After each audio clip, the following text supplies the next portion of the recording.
Começa agora mais um Tá na Web, o programa que apresenta e discute os assuntos que estão sendo mais comentados e pesquisados na internet nos últimos dias. Eu sou Rafaela Vivas e nesta edição vamos falar sobre o caso Didi, o famoso personagem do humorista Renato Aragão, que foi eternizado pelo programa Os Trapalhões. Vamos explicar as regras e o passo a passo para o registro de marcas e patentes no Brasil. Se você perdeu o que motivou a curiosidade e a pesquisa em torno desse tema, a gente já jogou aqui na tela, olha só, o tema ocupou o topo do ranking. Eu vou explicar para vocês por quê. O nome Renato Aragão ficou lá no topo das pesquisas, porque, gente, nas últimas semanas, o tema se referiu a notícias que foram lá de vários sites que publicaram o seguinte, que Renato Aragão teria perdido o direito de usar comercialmente o nome Didi para uma empresa chinesa que fez o registro da marca Didi lá no Instituto Nacional de Propriedade Intelectual, o INPI. A nossa produção entrou em contato com o Instituto. Eles explicaram o seguinte, gente, não é bem assim não. Renato Aragão não perdeu o direito de usar o nome Didi. Isso porque ele fez o registro de duas marcas no INPI, a turma do Didi e Didizinho, ou seja, personagens ligados ao Didi. Portanto, segundo o Instituto, Renato Aragão tem sim o direito do autor devido à criação do personagem Didi e uso do nome como apelido. Agora, para a gente avançar no assunto e entender melhor as regras para o registro e uso de marcas e produtos, eu converso a partir de agora no Tá na Web com a advogada que é especialista em propriedade intelectual, a Kátia Ferreira Carneiro. Olá, Kátia, seja muito bem-vinda, muito obrigada pela sua presença aqui conosco. Bom, primeiro para a gente entender, né, o que significa o conceito desse tema que a gente vai conversar aqui hoje, o que é propriedade intelectual e quais as áreas desse conceito? A propriedade, bom, primeiramente, obrigada pelo convite, é um prazer estar aqui e poder ter a oportunidade de conversar um pouquinho desse tema tão importante, né, que é a propriedade intelectual. A propriedade intelectual, ela é protegida no Brasil, a propriedade industrial especificamente, por uma lei federal, que é a Lei 9279 de 1996, que prevê a proteção para as marcas, as patentes, os desenhos industriais, as indicações geográficas e também concorrência desleal. Ou seja, nós temos em nosso território regulado a proteção para todos os ativos, os mais importantes associados à propriedade industrial, que está em torno desse tema que a gente está discutindo. Bom, agora vamos para a prática. Falando na prática, tem uma marca, estou preocupada para ninguém roubar a minha marca, como esse caso de Didi agora chamou a atenção, né, do Renato Aragão. Qual é o passo a passo, doutora Kátia? Quem procurar, o que fazer? É caro registrar uma marca hoje no Brasil? É importante a gente considerar que as marcas, elas necessitam do registro para ter proteção, né? Então, é necessário ter um processo próprio, seguir até o Instituto Nacional de Propriedade Industrial, também conhecido por INPI, alguns chamam de INPI, e ir lá pedir o registro, né? Sem o registro, você não tem a proteção, porque o princípio que rege o sistema de marcas é o princípio da disponibilidade. Então, uma vez que eu não protegi, obviamente o Estado não vai me tutelar e outros podem vir a proteger, né? E a proteção, ela é única, é isso que é importante entender, né? Se uma empresa tem a proteção para determinada marca, outra não pode ir lá pedir e proteger, até porque haveria um conflito de mercado, haveria uma confusão, né, entre produtos e entre serviços, que é o que o sistema de propriedade industrial visa evitar, né? O sistema é relativamente simples. Hoje a gente já tem muita informação na internet. Obviamente, é necessário, é recomendável sempre ter assessoria, né, de um especialista, mas toda a informação está acessível. O próprio Instituto Nacional de Propriedade Industrial também disponibiliza muita informação, muitas cartilhas, e o custo associado a um processo de marca, ele é muito pequeno se comparado aos benefícios da obtenção da proteção. Você ter a exclusividade de mercado e não ter uma confusão com relação aos seus produtos e aos seus serviços perante o consumidor é algo muito valioso para a indústria, para o comércio, para o serviço. Pois é, a marca acaba sendo um patrimônio, né, doutora Kátia, da empresa. Se a gente for pensar em lucros, em produtos, a marca é um patrimônio e muitas pessoas se esquecem. No Brasil, há essa falta de conhecimento na avaliação da senhora? Sim, sem dúvida. A marca é um ativo intangível. Ela integra os bens da empresa, né, para fins de monetização, né? E é importante entender que se você não tem proteção, você não tem uma barreira mercadológica para que outros disponibilizem no mercado aquele mesmo produto com aquele mesmo signo, aquele mesmo nome. Então, às vezes, todo um esforço que você faz para às vezes com branding, com campanhas publicitárias, ou até um esforço que você adota ali sobre o seu produto, seu serviço para oferecer um produto de qualidade, um serviço de qualidade, às vezes é facilmente copiado. E se você não tem a proteção, como eu disse antes, você não tem como procurar recursos, procurar meios para evitar essa concorrência que eu vou chamar aqui de desleal, embora não seja um termo muito técnico, né?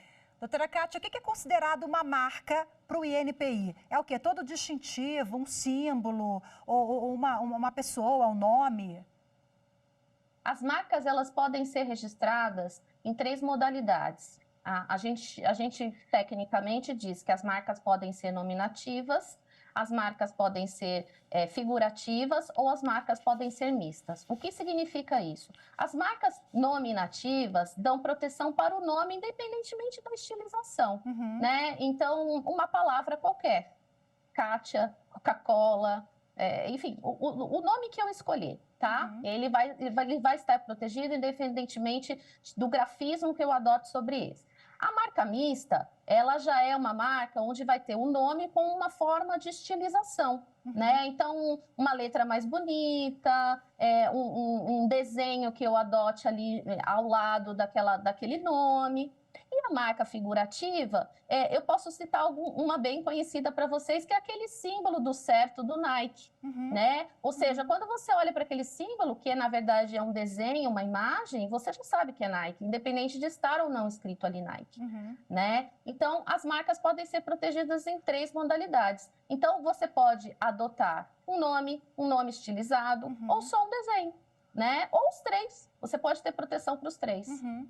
É o ideal essa proteção aos 3? Por quê? Eu vou citar um exemplo agora e queria aproveitar para a senhora discorrer sobre o tema. O caso do Renato Aragão, do Didi, nós entramos em contato com o INPE, a nossa produtora Thalita entrou lá, falou com a assessoria, eles explicaram o seguinte: o Didi, ele não perdeu a marca. Alguns sites falaram, né, doutora, no início da semana, olha, não vão poder, o Didi não pode mais usar, não é bem assim. Por quê? Porque ele fez o registro da turma do Didi e do Didizinho, que são marcas ali ligadas ao personagem eternizado pelo humorista Renato Aragão. Bom, então, segundo o INPI, ele vai poder usar a marca Didi, sim, porque já fez o registro dessas outras 2. Então, basta esses 2 registros para que ele possa usar mesmo a marca chinesa, que comprou lá a marca Didi, também tenha utilizado? É difícil a gente falar de um caso concreto, porque a gente não sabe dos detalhes, se houve ali uma negociação, se houve uma opção, porque você também pode optar em não manter uma marca, né? Antes de mais nada, uma vez que a gente vai ao Instituto Nacional de Propriedade Industrial, solicita uma marca e essa marca é registrada, eu também tenho deveres com relação à marca. Que dever é esse? Eu tenho o dever de renovar essa marca de 10 em 10 anos.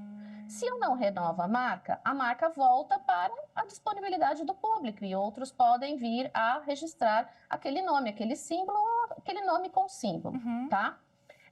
Então, a gente obviamente não tem detalhes do caso e do caso concreto e a gente não pode se aprofundar, mas o que a gente pode dizer é que uma vez que a marca não foi renovada, ela não pode ser usada para fins de proteção.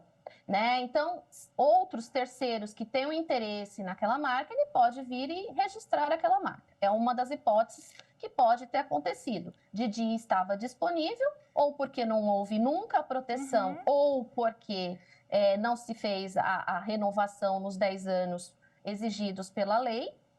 Então, o terceiro foi lá e se apropriou daquela marca. É uma hipótese. Outra hipótese: a marca Didi não ter nunca sido protegida e passar a ser protegida, então, por essa empresa. Um ponto muito importante que as pessoas têm muita dificuldade de entender é que as marcas, com exceções, obviamente, exceções que a gente chama de exceções de alto renome, né? Como umas marcas mais famosas, mas as marcas elas são protegidas em classes de utilização, classes de produtos e serviços, que são determinadas pelo Instituto Nacional de Propriedade Industrial.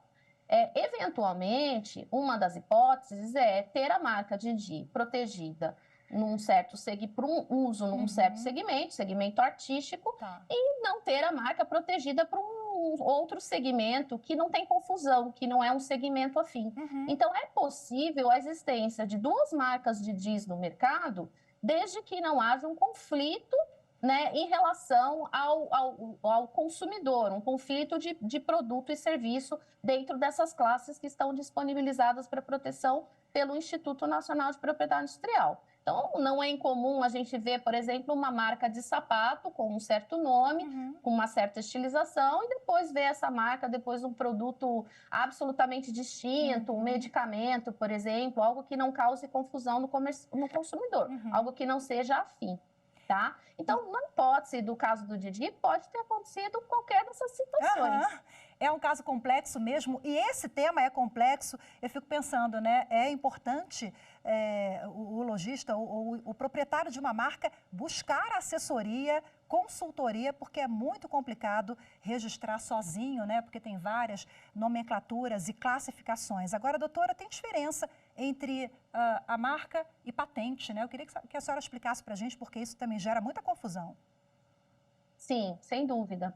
As marcas, elas protegem o nome que você dá, o símbolo que você usa para identificar o seu produto e serviço, né? Pura e simplesmente. Mas, eventualmente, um certo produto ou um certo serviço, ele é dotado de uma certa tecnologia, né? Então, vou dar um exemplo bem didático para as pessoas entenderem. A Coca-Cola é uma marca muito conhecida e usada para designar certos produtos ou certos serviços. Mas ali dentro existe um líquido, né? Que tem uma certa tecnologia, tanto da mistura do que é colocado ali para formar aquele líquido, quanto a forma de fabricação. Essa tecnologia, ela vai ser protegida não pela marca, mas sim por uma patente, né? E esta patente, esse sistema de patentes, que também é uma modalidade de proteção prevista na mesma legislação de propriedade industrial, ele tem condições muito diferentes das marcas. As marcas, elas podem ser renovadas de 10 em 10 anos, como a gente comentou, mas as patentes não. Inclusive, recentemente, a gente teve uma decisão relevantíssima para a área do STF, onde o STF determinou ou esclareceu, né, e revogou alguns artigos da Lei 9279 de 96, para determinar que as patentes, as patentes de invenção especificamente, elas tenham que ter a proteção de apenas 20 anos contados da data da sua solicitação, que é chamado tecnicamente de depósito. Significa dizer que depois de 20 anos, aquela tecnologia, diferentemente das marcas, aquela tecnologia entra em domínio público e todos podem utilizar. O princípio que rege as patentes, ele é um pouco diferente dos princípios que regem as marcas, porque a ideia do princípio de patentes é estimular o desenvolvimento tecnológico e a inovação. E para isso, eu preciso ter uma roda que estimule aquele desenvolvedor a sempre desenvolver mais, porque um dia a proteção dele vai acabar, né? Então, ele precisa desenvolver mais para ter mais produtos e serviços e processos com exclusividade. Por outro lado, né, quando essa exclusividade cai em domínio, o que a gente chama de domínio público, todos da sociedade podem utilizar, e existe aí uma divisão, né, uma oferta dessa tecnologia para o mercado, para que o consumidor também tenha acessos a concorrentes. Doutora, eu vejo muitos temas relacionados à disputa de marca no âmbito do Superior Tribunal de Justiça. Lojas que usam, no mesmo segmento de alimentação, por exemplo, nomes parecidos que acabam confundindo o consumidor, enfim, mercado de beleza, né? Quais são os principais litígios, a senhora que é especialista nesse tema, que vão parar no judiciário em virtude de marca?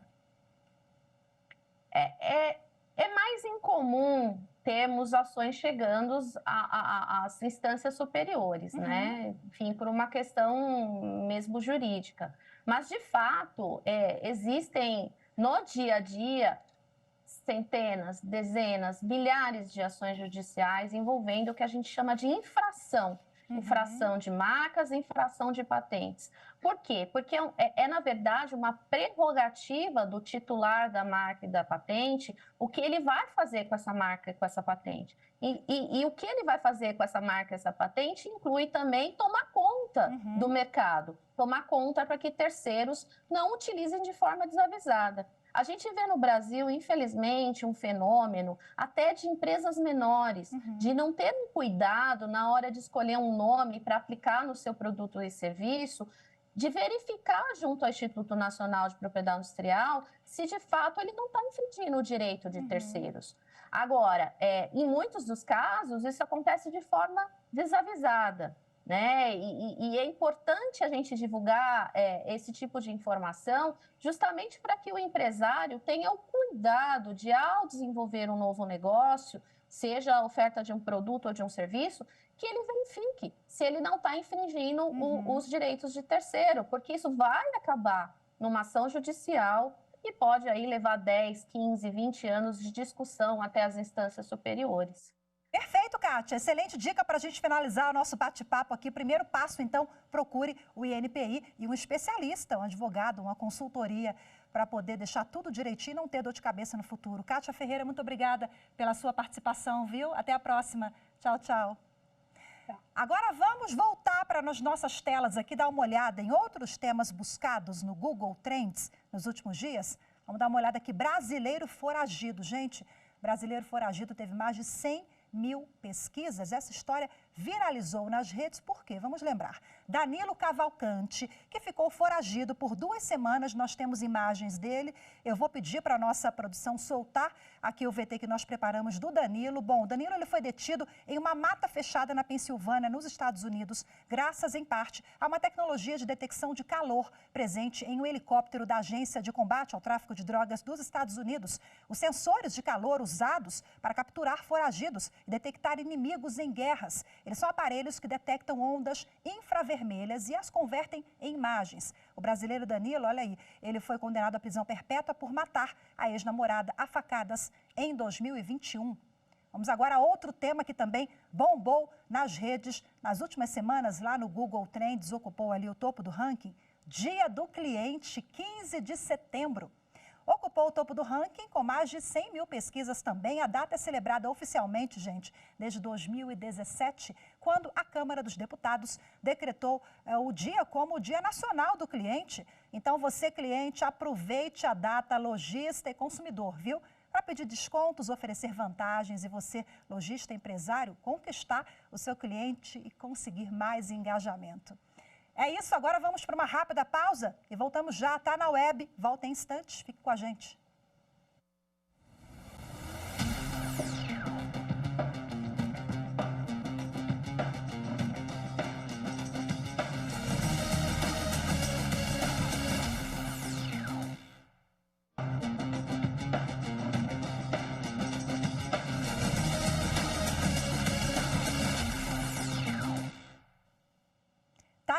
De volta para alertar sobre uma informação falsa envolvendo aumento da alíquota do imposto de renda. Vamos conferir.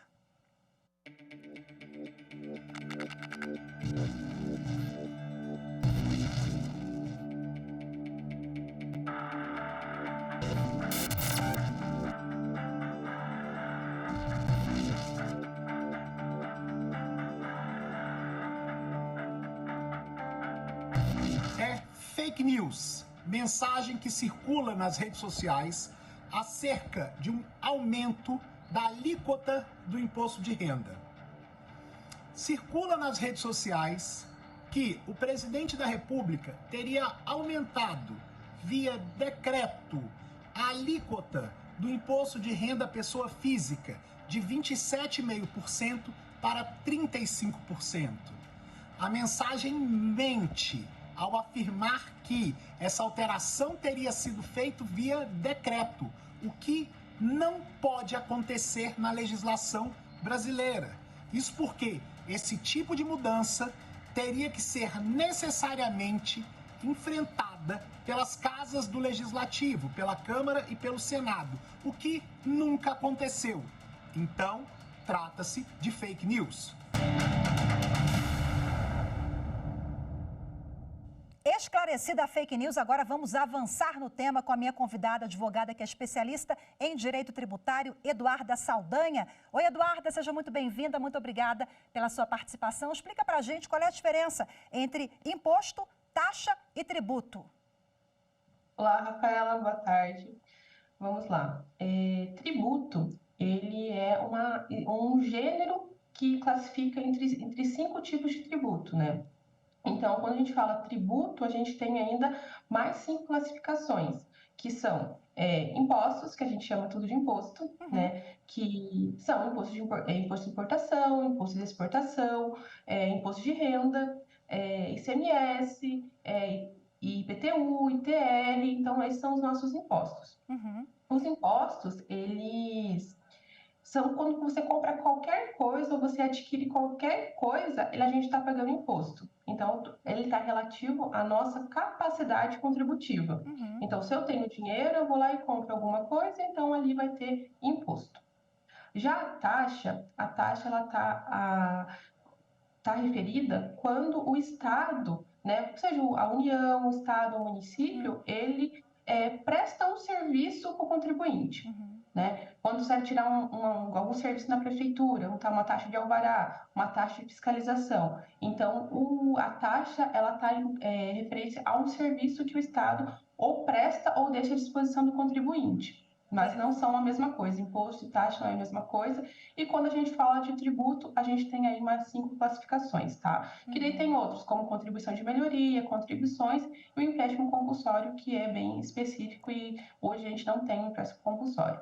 Perfeito. Direito tributário é complicado, né? As pessoas confundem, né, doutora, o que é taxa, imposto. Bom, o especialista agora no vídeo já alertou que realmente se trata de uma notícia falsa. O presidente Lula, o governo federal, não editou via decreto nenhum aumento da alíquota do imposto de renda à pessoa física. Ela só pode ser feita via mudança no parlamento, no Congresso Nacional, né, doutora? Por quê? Isso mesmo, né? Na nossa Constituição, né, bem reservado, né, no artigo 146, que para alterar a base de cálculo, qualquer legislação tributária, contribuinte, como é a apuração daquele tributo, né, ela tem que ser por lei complementar. Ela não pode ser por decreto, não pode ser por IN, e até pode quando o presidente, né, o poder do executivo, ele faz uma medida provisória, só que ele tem um prazo para converter aquela medida provisória em lei complementar. Então, decreto não tem como aumentar o imposto de renda.